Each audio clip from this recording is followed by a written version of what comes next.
Assalamualaikum warahmatullahi wabarakatuh. Perkenalkan, nama saya Rizal Al-Aziz. Pada hari ini kita akan mereview materi yakni organisasi dan kode etik profesi. Nah, kita akan membahas perkata dahulu, yaitu apa organisasi dan apa itu kode etik dan apa itu profesi. Nah, yang pertama, organisasi.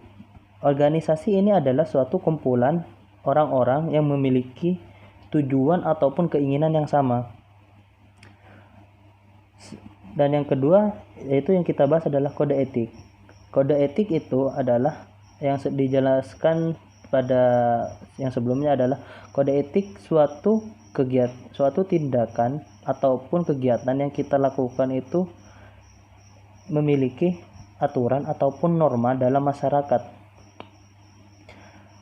Yang ketiga, apa itu profesi? Profesi yaitu di mana kita itu dituntut memiliki suatu keahlian ataupun suatu skill dalam suatu bidang, di mana skill kita itu memiliki sertifikat ataupun kita itu memiliki kayak tanda bukti bahwa kita itu adalah seseorang yang memiliki skill ataupun kemampuan tersebut. Nah, kalau begitu kesimpulannya, organisasi profesi itu apa? Organisasi profesi yaitu adalah suatu kumpulan profesi atau profesional, seorang profesi atau profesional dalam suatu kelompok yang memiliki tujuan yang sama. Seperti contoh yaitu PII. Di PII ini di sana adalah suatu kelompok di mana mereka itu memiliki tujuan untuk memaksimalkan profesi yang mereka miliki.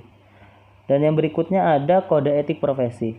Apa itu kode etik profesi? Seperti yang dijelaskan dari yang tadi, apa itu kode etik dan apa itu profesi. Jadi kesimpulannya, kode etik profesi yaitu di mana kita sebagai profesional atau profesi itu memiliki tata cara atau kita itu memiliki aturan dalam melaksanakan tindakan-tindakan kita, yaitu yang agar tidak melanggar suatu norma dalam masyarakat. Nah, pembahasan berikutnya yaitu tentang tujuan profesi. Nah, di tujuan profesi ini terdapat 4 kebutuhan dasar yang dipenuhi dalam suatu profesi. Yang pertama yaitu kredibilitas. Nah, yang dijelaskan di sini kredibilitas yaitu adalah masyarakat membutuhkan kredibilitas informasi dan sistem informasi yang dimiliki sebuah profesi. Nah, kesimpulannya dari saya yaitu kredibilitas yaitu di mana kita itu sebagai profesi itu memiliki kayak sebuah bukti atau kita itu memiliki sebuah kemampuan yang diakui oleh masyarakat. Jadi itu salah satu menurut saya itu apa itu kredibilitas. Dan yang kedua profesionalisme, di mana kita itu sebagai profesi ataupun profesional, kita itu pasti dituntut memiliki kemampuan yang maksimal dalam melaksanakan kegiatan atau profesi kita. Yang ketiga ada kualitas jasa, di mana kualitas jasa itu kayak seperti apa tingkatan kita dalam melaksanakan kegiatan profesi atau profesional tersebut. Kita itu bisa melaksanakan secara maksimal, yang dimana akan dinilai seorang itu bahwa kita itu memiliki kualitas yang baik.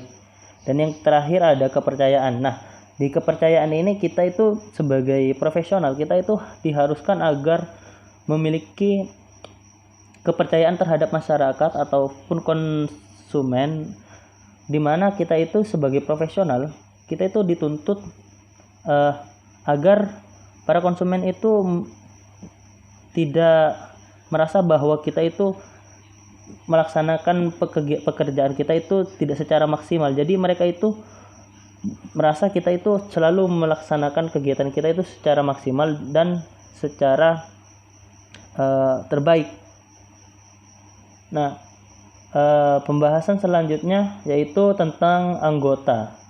anggota dalam organisasi. Nah, di dalam anggota organisasi ini kita itu memiliki 4 macam atau 4 jenis dari apa itu keanggotaan dalam organisasi. Yang pertama ada anggota biasa, yang kedua ada anggota muda, yang ketiga ada anggota khusus, anggota kehormatan, yang keempat ada anggota perusahaan. Nah, di anggota biasa ini kita itu sebagai anggota dituntut memiliki standar ataupun kualitas terhadap kemampuan kita dalam masuk ke organisasi tersebut. Jadi organisasi tersebut akan menyaring orang-orang yang ingin masuk ke dalam organisasi tersebut. Jadi mereka itu akan memberikan standarisasi kemampuan kita ketika kita itu akan masuk ke organisasi tersebut.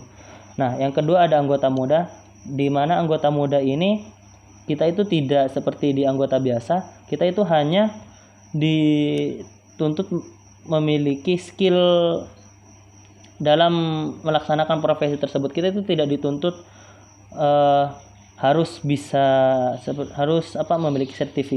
memiliki sertifikat ataupun ijazah, tidak seperti di keanggotaan biasa, di mana mereka itu pasti akan memiliki sertifikasi untuk menyaring anggota-anggotanya. Nah, yang ketiga ada anggota khusus atau anggota kehormatan, di mana anggota khusus atau anggota kehormatan ini kita itu sebagai anggota khusus itu pasti kita itu memegang nama perusahaan ataupun kita itu memiliki orang kayak orang yang merekomendasikan kita ke dalam organisasi tersebut. Jadi kita itu sebagai anggota kehormatan kita itu bisa dijamin dalam keanggotaannya di suatu organisasi tersebut. Yang terakhir ada anggota perusahaan. Nah, anggota perusahaan ini kita itu nanti sebagai individu itu kita mengemban perusahaan kita. Jadi dalam organisasi tersebut kita nanti itu mengemban nama perusahaan kita dalam